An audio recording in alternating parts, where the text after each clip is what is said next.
Sebab itu yang paling bisa bersatu adalah umat Islam. Lalu kenapa judul kajian Masjid Muhsinin ini? Muhsinin kan? Al-Muhsinin. Kenapa pakai al Pak Ustadz? Biasanya bahasa Arab pakai al. Tapi tidak semua yang pakai al itu bahasa Arab. Alpokat, almari. Nah, maka yang paling mungkin bersatu umat Islam. Lalu kenapa kalian berpecah belah? Wa'tasimu bihablillah. Berpegang teguhlah dengan tali Allah. Tali Allah itu satu, Al-Quran, dijelaskan oleh sunnah, dijelaskan oleh al-ulama warasatul anbiya. Quran, solat. Teknis cara solat gimana? Datang Nabi menjelaskan solat, ada tegak, ada ruku, ada i'tidal, ada sujud, ada dua antar sujud, ada sujud, ada salam, ada tasyahud, ada salam. Maka teknisnya dalam hadis Nabi. Penjelasan detailnya lagi gimana? Mana rukun, mana syarat, mana sunat, mana makruh, mana mubah, mana sunat muakkad. Dijelaskan oleh ulama. Maka 3 level. Quran, sunnah, penjelasan para ulama mazhab. Paling tua Hanafi, nomor 2 Maliki, nomor 3 Syafi'i, nomor 4 Hambali.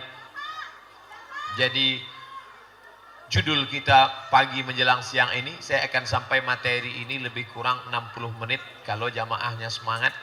Tapi kalau jamaahnya menunduk, saya cukupkan setengah jam. Habis itu saya akan jawab pertanyaan-pertanyaan yang ada. Kenapa Ustadz dari tadi semangat mengatakan begini? Karena dapat cincin baru di masjid sini. Oleh sebab itu maka yang paling mungkin untuk bersatu adalah kita, karena dasar-dasar kita memang kuat. Al-Quran sampai hari ini beda nggak antara Quran Muhammadiyah sama Quran NU? Sama, tapi coba pergi ke gereja Katolik dengan Protestan, beda jumlah Alkitab New Testament, perjanjian baru, beda, lain. Ustadz kok tahu? Saya kan punya teman-teman. Jadi kalau ada yang mengatakan saya ini radikal, orang teman saya ada yang Kristen, ada yang Katolik, ada yang Konghucu, banyak teman saya.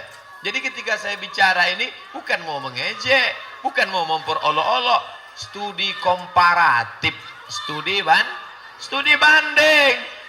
Hanya saja kadang yang nonton ini nggak punya paket. Dia tonton 2 menit, lalu dia komen. Nonton dari awal sampai akhir, baru kau tarik kesimpulan. Aku tidak ingin mengajak engkau ke agamaku, lakum dinukum. Tapi kalau kau lama-lama dengar ceramahku, kau bisa tertarik loh.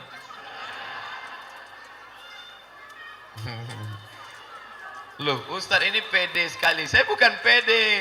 Ustadz, saya nunggu Ustadz di pintu 4 Cengkareng. Lantai berapa Ustadz keluar? Soalnya pintu 4, lantai 4. Oke, kami sudah nunggu lama sampai di sana. Ada apa? Ngotot benar mau ketemu. Ngidam Pak Ustaz. Jadi bukan mau ngundang ceramah, bukan. Ini perempuan ngidam, takut anaknya ntar lahir ngences. Jadi harus ketemu Ustaz. Oke lah, kita ketemu. Begitu ketemu saya kaget, orang yang nggak pakai jilbab, pakai baju kaos, celana jeans. Wah, saya mau marah. Ini kamu menyepelekan saya ya? Mohon maaf Pak Ustadz, non-muslim. Non-muslim. Ternyata non-muslim dengar ceramah kita. Oleh sebab itu, saya tidak pernah mengajak. Saya hanya menjelaskan. Dan Islam ini wa ma arsalnaka illa rahmatan lil alamin. Maka oleh sebab itu, kita bersatu hari ini. Saya tidak tahu mana orang Batak, mana orang Jawa, mana orang Sunda, mana orang Banjar, mana orang Makassar. Karena semuanya sama. Asyhadu an la ilaha illallah wa asyhadu anna Muhammadan Rasulullah. Tidak ada ayat yang mengatakan sesungguhnya inna akramakum indallahi jawakum. Yang paling mulia di sisi Allah di antara kamu adalah orang Jawa di antara kamu. Tidak ada. Kenapa kita menghormati? Saya menghormati kiai-kiai orang Jawa. Kenapa? Wali Songo, Sunan Gunung Jati. Sunan Kalijogo, mereka datang, lalu para ulama, teruslah sampai kepada ulama, sampai kepada Syekh Saleh Darat As-Samarani. Syekh Saleh Darat As-Samarani. Samarani, tahu arti Samarani? Orang Semarang. Syekh Saleh Darat As-Samarani. Lalu kemudian dari Wali Songo turun sampai kepada Syekh Mahfud At-Tarmasi. Tahu arti Tarmasi? Tremas Pacitan. Ulama besar, kitabnya dicetak di Darul Fikri Beirut dengan macam-macam. Syekh Mahfud At-Tarmasi punya murid Mbah Hashim Asy'ari, mendirikan Nahdlatul Ulama. Ulama-ulama besar, maka saya hormati, saya muliakan. Kenapa Ustaz muliakan? Kenapa Ustaz cium tangannya? Karena mereka punya sanad silsilah keilmuan sampai kepada Nabi Muhammad sallallahu alaihi wasallam. Jadi saya kalau nyampaikan sesuatu nggak pernah menurut saya, kata saya itu saya ambil dari guru-guru. Termasuk yang sekarang sedang dihebohkan, katanya saya mencaci maki Bashar al-Assad, katanya saya menghujat Bashar al-Assad, Presiden Suriah. Ini somat ngawur, ini pasti ngambil dari internet, ini pasti karena nonton YouTube, ini pasti karena terpengaruh media pers. La ilaha illallah Muhammadur Rasulullah. Saya pergi ke kamar hotel, bukan bawa perempuan, na'udzubillah, menemui seorang ulama besar namanya Syekh Muwaffaq. Siapa namanya? Syekh Muwaffaq. Dan dia ahli hadis, dia membacakan hadis arba'in, memberikan sanad arba'in, hafal Quran, hafal hadis, dan dia seorang mursyid tarekat Syadziliyah. Sanadnya bersambung kepada Imam Abul Hasan Asy-Syadzili sampai kepada Nabi Muhammad sallallahu alaihi wasallam. Saya tidak mau nanya di depan orang banyak, takutnya khawatir banyak pertanyaan, tidak ada waktu. Maka saya datang ke kamarnya. Syekh, hal indakum waqt? Apakah Syekh punya waktu? Saya mau dialog. Orangnya lembut sekali, baik. Silakan ya, duduk. Lalu saya pun duduk bercerita, saya bawa kertas pertanyaan, saya tulis, saya rekam. Hampir lebih 1 jam ngobrol. Pertanyaan di antaranya yang saya tanya, kaifa mauqifuna min Bashar al-Assad? Bagaimana kita menyikapi Bashar al-Assad? Disitulah dia menyebutkan bahwa ini terlaknat, bahwa ini zalim, ini penguasa yang tidak benar, menghabisi. Jadi pertanyaan itu dari saya kepada Syekh Muwaffaq, mursyid Syadziliyah, dan saya bertaklid kepada beliau. Paling selamat hidup ini bertaklid, tapi bukan taklid buta, taklid kepada ulama. Jadi jangan katakan ini somat sanatnya cuma sampai qala YouTube, qala Google radhiyallahu an. Enggak benar. Lalu bagaimana dengan Syekh Muhammad Said Ramadan Al-Buti, ulama besar? Saya tanya itu kepada Syekh Muwaffaq, Syekh, bagaimana dengan saya pengagum Syekh Al-Buti? Kenapa Syekh Muhammad Said Ramadan Al-Buti bisa sejalan dengan Bashar al-Assad? Apa kata dia? Hadza alimun allamah. Ini adalah seorang ulama besar, ilmunya banyak, zahidun, orangnya zuhud, tidak terlena dengan dunia. Lakinnahu bakhlu', tapi dia tertipu dan terpedaya. Orang soleh yang ditipu oleh orang yang zalim, tapi Allah memuliakannya. Akhirnya Syekh Muhammad Said Ramadan Al-Buti meninggal sebagai seorang syahid, meninggal di masjid sedang berceramah, diledakkan, dan menunjukkan Allah memuliakan dia sebagai mati syahid. Allahu Akbar. Ini perlu saya jelaskan supaya apa? Jangan ada fitnah di antara kita. Bapak Ibu yang dimuliakan Allah Subhanahu wa taala, di antara yang memecah belah kita adalah dua, fitnah dan fitri. Mohon maaf Ibu Fitri kalau ada kesamaan nama. Maksudnya Fitri mana tahu Bapak tiba-tiba membalas SMS, "Papa, sini sebentar. Ini atap bocor, bentar lah lagi balas WA Fitri." Nauzubillah. Ada seorang bapak-bapak tiba-tiba nelpon, "Ya sayang, sebentar," katanya. Langsung istrinya ngamuk. "Kenapa sebut-sebut sayang? Untuk siapa?" Akhirnya bapak ini emosi, dia campakkan HP-nya. Wah. Gara-gara apa? Enggak klarifikasi. Ternyata setelah ditanya, yang dia bilang sayang itu siapa? Nama kawannya sekantor, laki-laki, namanya Pak Sayang. Orangnya ada, hidup sampai sekarang. Pegawai Kementerian Agama. NIP-nya jelas, laki-laki, Pak sayang. Anak ini dari kecil memang dipanggil ibunya sayang, sayang. Maka sampai sekolah namanya Pak sayang. Istri posesif, cemburu. Padahal suami yang dicemburukan itu bukan ganteng. Banyak di jalan seperti itu. Itulah pentingnya klarifikasi. Saya senang kalau jamaah sebelum menghukum nanya dulu, Ustadz Somad menyikapi masalah ini, Ustadz ngambilnya dari mana? Masalah ini Ustadz bertaklidnya kemana? Oh, ini ternyata ulama berijtihad ya. Kalau begitu saya amat sangat mohon maaf. Jangan menjudge langsung. Nahnu, kita ini siapa? Kita ini duat. Kita ini ngajak orang ke jalan Allah. Kita ini bukan qudat, hakim. Kita ini mengajak orang, ud'u ila sabili rabbik. Ajaklah orang ke jalan Allah bil hikmah, dengan kata-kata yang santun, wal mau'izatil hasanah, suri tauladan yang baik. Berdebat, oke, silakan debat, kita semua terbuka untuk berdebat. Tapi kalau berdebat, wajadilhum billati hiya ahsan, berdebatlah dengan cara yang santun, bukan Hasan.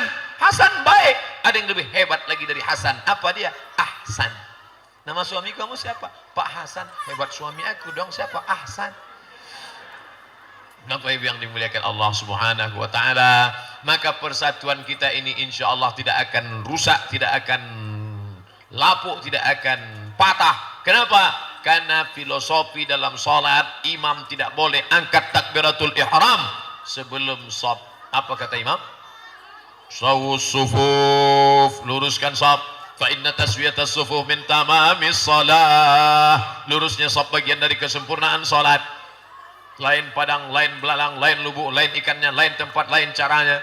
Ada di satu masjid macam-macam saya dengar, ada satu masjid mengatakan luruskan shaf, angkat kaki celana. Ada lagi satu masjid mengatakan luruskan shaf, matikan HP. Ada lagi satu shaf, ada lagi satu masjid, ada lagi satu imam lain, luruskan shaf, simpan batu cincin. Saya kaget. Saya nanya, loh Pak Imam, biasanya imam-imam masjid cuma mengatakan luruskan shaf. Pak Imam kok lain? Luruskan shaf, simpan batu cincin. Ustadz, saya sendiri kalau sedang jadi makmum, terganggu mata saya ngelihat batu orang. Senang tasawuf saya lihat. Mantap. Makanya sebelum sholat disimpan dulu. Oh itu ternyata. Tujuannya untuk apa? Supaya fokus. Kiblat mata satu ke tempat sujud, kiblat dada satu ke arah Ka'bah, kiblat hati satu kepada Allah. Allahu Akbar. Tapi ternyata antara satu dengan satu orang ada ruang yang kosong, hampa. Setan masuk ke dalam. Makanya rapat. Kaki rapat dengan kaki, bahu rapat dengan bahu. Ustadz Somad, saya kalau bahu dengan bahu rapat nggak masalah karena ada kain, saya nggak risih. Tapi kalau kaki rapat dengan kaki saya risih. Saya orangnya sensitif Pak Ustadz, kalau kena saya geli. Oke, nggak usah terlalu rapat, tapi jangan sampai ada jarak yang terlalu lebar. Oke, makanya saya termasuk yang tidak terlalu sensitif. Kalau ada orang yang nyenggol kaki saya diam aja. Tapi enggak semua orang begitu. Kalau kita senggol kaki teman kita sekali, dia pindah, jangan ditempel lagi. Jadi kita pindah. Iya kalau dia kurus seperti saya. Kalau dia berotot, tegap, preman baru tobat, geser 2 kali, dia emosi, dia injak kaki kita. Sholat dekat saya nanti silakan. Mau dekat nempel nggak apa-apa. Tapi jangan bergerak. Ini udah dekat. Ini saya. Artinya apa? Jangan sampai ada celah. Karena ketika ada celah setan masuk. Jangan ada orang ketiga di antara kita. Betul? Langsung aja nanya, Ustadz Somad, ini kenapa bisa begini? Kami ngundang kok lama betul sampai 2 Juni 2019. Juni 2019 Ustaz. Sekarang baru Maret, 1 tahun 3 bulan. Musinin, Al-Musinin dulu, Musinin Alfa. Hah? Alfa Indah, Muslimin Alfa Indah kenapa 6 bulan? Itu kan dulu. Sekarang dia sudah berkembang. Nah, jadi jangan ada fitnah. Oh iyalah, karena Al-Muslimin Alfa Indah itu orangnya indah-indah, bisa 6 bulan, masjid kami sampai setahun 3 bulan, lalu muncul fitnah. Iyalah, masjid Al-Muslimin Alfa Indah karena ngasih 1 cincin bisa 3 bulan, nanti dikasihnya cincin sebesar batu gilingan. Itulah perlunya klarifikasi, tabayyun. In ja'akum fasiqun, kalau ada orang bawa berita kepada kamu, fatabayyanu, klarifikasi. Oleh sebab itu, ini gimana nih Masjid Alfa Indah ini? Padahal sedekah banyak, padahal infak banyak, kenapa bisa panas? Padahal AC banyak. Klarifikasi dulu, bukan masalah wakafnya, bukan masalah panasnya, tapi orangnya penuh, over capacity. Padahal di luar banyak berdiri, saking semangatnya. Kalau begini di masjid, yang saya bingung sholatnya gimana? Ya Pak Ibu yang dimuliakan Allah, jangan mudah menuduh macam-macam. Ini masjid kita banyak, sedekahnya hebat, jamaahnya ramai, kenapa bisa begini? Jangan diekspos di Facebook, apalagi buat video pendek streaming menyebarkan fitnah. Jangan. Klarifikasi, langsung datang ke ketua masjid. Pak ketua, ya ini sedekah kita selama ini banyak, kemana uang ini perginya? Saya mau nanya ini Pak. Lalu apa kata Pak ketua masjid? Mohon maaf, kita sedang beli tanah untuk mendirikan SMPIT. Oh pantesan, kenapa nggak diumumkan selama ini? Takut jadi fitnah. Oh kalau gitu saya mau nyumbang lah Pak, tapi tolong jangan tulis nama saya, buat aja hamba Allah, hamba Allah. Saya takut riak. Iya boleh. Mau nyumbang berapa? 25.000 aja.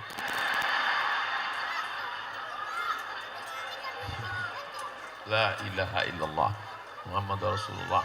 Nggak semangat Pak Ketua mendengar 25.000. Ini dia Pak, tipis. Begitu dibuka 25.000 dolar Singapura. Masya Allah. Ini Pak, ini amplopnya. Tolong ini tulis ya. Isinya mana? Nah, ini secara simbolis aja dulu Pak. Nanti cair proyek saya, insya Allah saya kirimkan. Kalau ada yang model begini kita doakan semoga lancar dan cair insya Allah. Ini Ustadz ceramah ini ada masukan dari ketua masjid untuk nyindir atau gimana? Enggak. Ini tiba-tiba keluar begitu saja. Saya nggak tahu karena saya termasuk Ustadz yang nggak pandai sindir menyindir. Saya kalau di pesan-pesan Ustadz harus nyampaikan ini nggak bisa. Ustadz nanti tolong sampaikan bahayanya orang yang bersedekah lalu meminta kembali sedekahnya. Siapa yang bersedekah lalu meminta kembali sedekahnya sama seperti anjing yang menjilat muntahnya kembali. Begitu selesai pengajian, mohon maaf Pak Ustadz, yang disindir nggak datang. Sakit hati gitu. Sewa. Makanya saya nggak mau sindir menyindir. Apa yang ada dalam pikiran saya itu saya sampaikan. Mudah-mudahan ilham dari Allah Subhanahu wa taala yang dibawa oleh para malaikat. Wahyu sudah tidak ada lagi. Wahyu sudah tidak ada kecuali wahyu suami ibu. Pak Wahyu masih ada. Wahyu sudah tidak ada, putus sejak meninggalnya Nabi Muhammad sallallahu alaihi. Tapi ternyata masih ada orang yang ngaku menerima wahyu. Dan masih ada yang ngaku bawa wahyu. Yang ngaku bawa wahyu ngaku Jibril. Siapa namanya? Lia Eden. Yang ngaku nerima wahyu namanya Ahmad Musadek. Nabi terakhir. Maka Pak polisi juga klarifikasi. Maka ditangkaplah Lia Eden dan ditangkap Ahmad Musadek. Ditanya, wahyu siapa yang bawa? Jibril. Yang nerima wahyu? Nabi. Nabinya terakhir namanya Nabi Ahmad. Dikonfrontir, ditanya di ruang berbeda. Jibril pernah bawa wahyu ke Ahmad? Enggak. Lalu ditanya, Nabi Ahmad, dia pernah nerima wahyu dari Jibril? Enggak. Kalau gitu dua-duanya bohong. Itu maka mereka kedua masuk tangkap polisi. Betul? Klarifikasi. Apalagi sekarang fitnah-fitnah luar biasa. Luar biasa fitnah-fitnah ini. Oleh sebab itu maka persatuan kita akan selamat. Pertama, Karena judulnya memang menjaga persatuan. Persatuan jaga. Jangankan persatuan antara jamaah, persatuan ibu dan bapak pun bisa rusak gara-gara isu. Oleh sebab itu maka jangan, apa kata ibu, papa mau keluar kota silakan, tapi pegang satu. Apa mah? Jangan ada dusta di antara kita. Begitu. Dan yang satu lagi mah kata si papa, apa dia? Jangan ada password HP di antara kita. Nah, oleh sebab itu yang pertama harus ada klarifikasi, jangan ada isu. Yang kedua, ya ayyuhalladzina amanu, hai orang beriman, ijtanibu katsiran minadh-dhann, jangan buruk sangka. Buruk rupa enggak apa-apa, buruk sangka nauzubillah jadi musibah. Saya Pak Ustadz buruk sangka saya dengan teman saya ini. Jangan, gimana saya enggak buruk sangka Pak Ustadz, dulu orangnya baik, kalau ketemu senyum, sekarang wajahnya cemberut. Memang sih dia mobil baru, dia rumah baru, bini baru, yang lama meninggal. Ibu mau marah aja. Sekarang sejak itu dia cemberut aja Pak Ustadz, dia sombong sekarang. Jangan, ojo ke susu, jangan terburu-buru, tanya dulu, bro, ada apa kamu? Dulu enggak begini, perasaan dulu orangnya ramah, kenapa begini? Kamu sombong enggak boleh. Sombong itu man kana fi qalbihi mithqala habatin min khardalin min kibrin. Ada sombong sebesar biji sawi masuk neraka jahanam. Kau jangan sombong. Friend, aku bukan sombong, aku sakit. Sakit apa?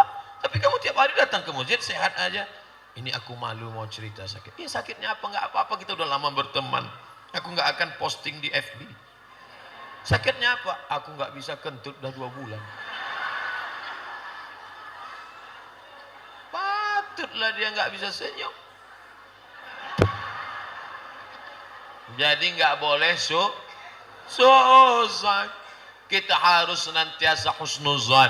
Suuzan, andai benar tetap dosa, andai salah double.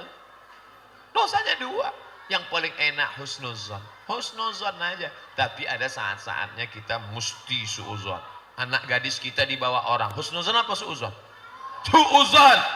Pak, anak bapak tadi dibawa orang, saya lihat tadi dibawa. Enggak apa-apa, kita harus husnuzan. Tadi istri bapak, saya ketemu di hotel ada yang bawa. Enggak apa-apa. Mungkin mereka sedang meeting rapat. Tapi di kamar berdua Pak. Ya memang harus berdua, namanya juga rapat. Oh itu bukan husnuzon. Apa namanya? Goblok.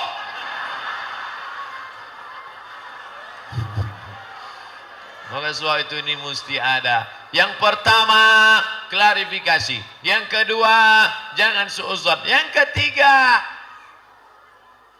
ghamtun nas, jangan menyepelekan orang. Tak boleh. Mau dia orang Jawa, mau dia orang Sunda, mau dia orang Batak, mau dia orang Arab. Yang ini Arab Pak Ustaz, yang ini Arab cemas. Yang ini Arab maklum. Semuanya adalah hamba Allah. Yang menciptakan dia siapa? Allah. Yang mengutus dia ke dunia ini siapa? Allah. Menyepelekan dia berarti menyepelekan Ustadz Somad, ini anak saya, tapi mohon maaf Pak Ustadz, mohon maaf ya Pak Ustadz, nanti kalau tingkah laku tindak tanduknya tidak seperti anak yang lain, dia memang mesti ada perlakuan khusus. Kata seorang tua kepada saya, khawatir anaknya tidak hormat, tidak mau menyalami saya ambil tangan anak itu, saya cium. Inilah tamu Allah, dia lebih dulu masuk surga 500 tahun daripada kita, karena dia tak ada dosa apa-apa. Jangan kau sepelekan. Ini tamu Allah, dia lebih dulu masuk surga, kita banyak dosa. Yang paling banyak dosanya di masjid ini siapa? Yang paling banyak ngomongnya, itu yang paling banyak dosanya. Man kasura kalamuhu, siapa yang banyak ngomongnya, kasura saqatuhu, maka dia yang paling banyak salahnya. Makanya saya sadar bahwa saya orang yang paling banyak salah, dan orang paling banyak salah adalah orang yang mesti paling dulu minta maaf. Bapak Ibu sekalian, kalau ada kata-kata saya tidak berkenan di hati, maka saya selama menyampaikan ceramah ini saya mohon maaf. Maukah Bapak Ibu maafkan saya? Demikianlah tausiah ini saya sampaikan. Belum, masih contoh. Itulah pentingnya jangan cepat menghukum. Loh kok cepat sekali? Nanya dulu, ini serius nggak Pak Ustadz? Ini baru contoh. Jangan pernah menyepelekan orang. Reuni sedang rame-rame, datang yang satu pakai jas, pakai dasi, bawa mobil. Orang semua hormat. Lihat tuh, dia berhasil, hebat kan? Hebat kan? Pas ditanya, apa? Rupanya kerja di rental. Yang satu datang pakai sendal jepit, biasa bawa angkot. Semua menyepelekan. Apa tuh? Masa tamat sekolah sama kita dulu kuliah cuman jadi supir angkot, bukan menyepelekan saudaraku yang supir angkot. Makanan yang kalian cari itu halalan thayyibah. Baik, kalian berjihad di jalan Allah, menjaga diri dari yang haram. Tapi orang menyepelekan. Apa tuh? Tanya dulu, begitu didekati. Gue kerja apa sekarang? Saya supir angkot. Loh, kok bisa begitu? Tapi semua angkot di Jakarta gua yang punya. Barulah setelah tahu semua pada datang. Kenapa? Karena ada kelebihan. Padahal ini semua adalah hamba Allah. Jangan menyepelekan orang. Melihat anak yatim, apa nih anak yatim? Padahal dia dulu yatim. Bapaknya meninggal ketika dia 2 bulan dalam kandungan. Tapi Allah angkat derajat dia. Diangkat lebih tinggi daripada yang lain. Sayyidina wa maulana Muhammad. Fa'ammal yatim fala taqhar. Anak yatim jangan kau hardik, jangan kau rendahkan, jangan kau sepelekan. Hari ini kau sapu, kau usap kepala anak yatim. Besok pagi boleh jadi kepala anakmu yang diusap orang. Kenapa? Karena tadi malam jam 3 tiba-tiba nafasmu berhenti. Mati. Dan binimu menjadi IGGI, Ikatan Janda-Janda Indonesia. Ibu-ibu yang janda jangan tersinggung. Tidak boleh menyepelekan orang. Saya tidak ada sindir menyindir. Yang tersinggung biasanya orang yang mudah tersinggung cepat mati.